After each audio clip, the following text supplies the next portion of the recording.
দুজনকে একবার হলেও এরকম চিকেন বারবিকিউ করে খাওয়াবেন, সে কিন্তু আপনার প্রশংসা করতেই থাকবে, থামবে না। এটা খেতে এতটা মজার। আজকে চিকেন বারবিকিউ একটি রেসিপি আপনাদের সাথে শেয়ার করব।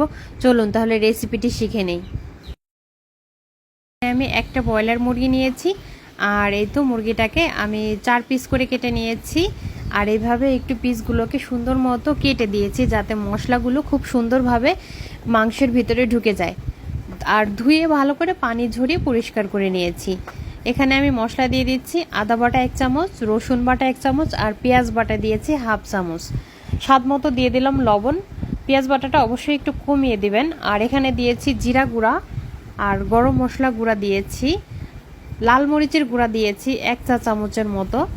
অবশ্যই ঝাল নিজের টেস্ট অনুযায়ী দিবেন। এখানে আমি বারবিকিউর একটা মশলা নিয়েছি, রেডিমেড মশলা। এখান থেকে প্রায় 3 থেকে 4 চামচের মতো মশলা আমি এর ভিতরে দিয়ে দিলাম। এখন দিয়ে দিলাম 1 ফালি লেবুর রস, পুরোটাই চিপড়ে দিয়ে দেবো। যদি লেবুতে খুব কম রস হয় তাহলে পুরো একটা লেবুর রসও দিতে পারেন। দিয়ে দিলাম 2 চামচের মতো সয়া সস, আর এখানে প্রায় 3-4 চামচের মতো আছে বারবিকিউ সস। দিয়ে দিলাম সরিষার তেল, এখানেও 3-4 চামচের মতো আছে।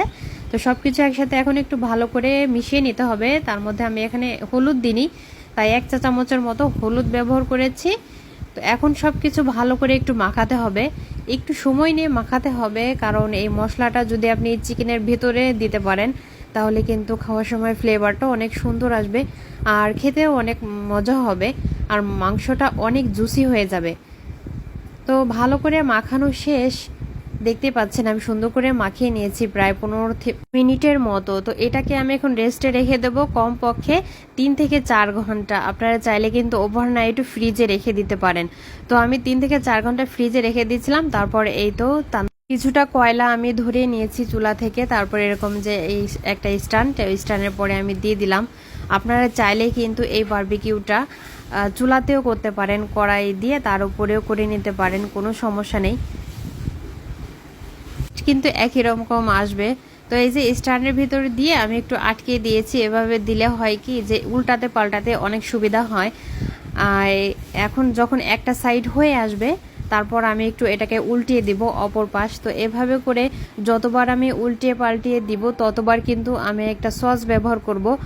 আমি বারবিকিউ সস আর কিছুটা সরিষার তেল, সামান্য লবণ একসাথে মিশিয়ে রেখে দিয়েছিলাম। সেই সসটাই এখন আমি এর চিকেনের ওপরে দিয়ে দিব, ভালো করে ব্রাশ করে দিব আর কি।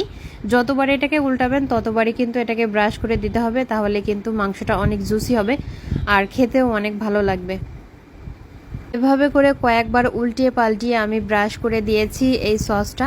আর এর মধ্যে চিকেনটাও আমার একদম রেডি হয়ে গেছে। একটু পোড়া পোড়া ভাব এসেছে, আর এরকম পোড়া পোড়া ভাব আসলে কিন্তু দেখতেও সুন্দর লাগে আর খেতেও অনেক ভালো লাগে। দেখুন কালারটা কত সুন্দর আছে।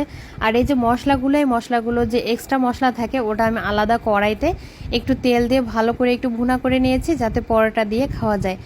চিকেন বারবিকিউ কিন্তু একদম রেডি হয়ে গেছে। এটা কিন্তু রুটি পরোটা সবকিছুর সাথে খুবই ভালো লাগে খেতে।